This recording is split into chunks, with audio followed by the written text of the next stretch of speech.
activities doon para sa OVP satellite office ng BARM. So ginawa namin yung distribution ng rice food bags namin sa iba't ibang sektor doon sa isang barangay sa Cotabato City, at meron kami binuksan na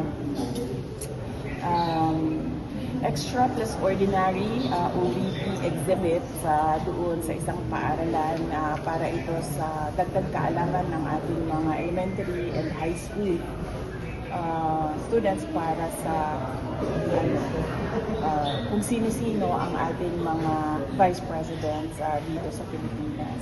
At ang sumunod ay yung pagbisita natin sa probinsya ng Sarangani para doon sa mga namatay at na sugatan o injured na nasa hospital. Ganon din dito sa General Santos City, yung task ko is yung pagbisita sa mga pamilya ng namatayan at doon sa mga nasugatan dahil sa lindol.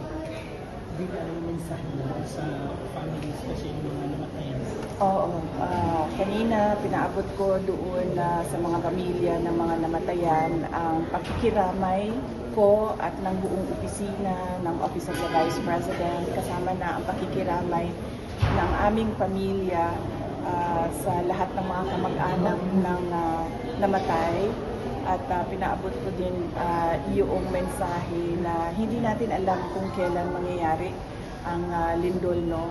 Wala siyang warning. Kaya ang pinaka mabisa na paghahanda, panlaban na magawa natin ay yung paghahanda natin na kung ano yung dapat natin gawin kung nandyan na yung lindol, para hindi tayo nagpapanik at laging nasa isip natin kung ano yung mga dapat natin gawin kapag nandyan na yung ground shaking.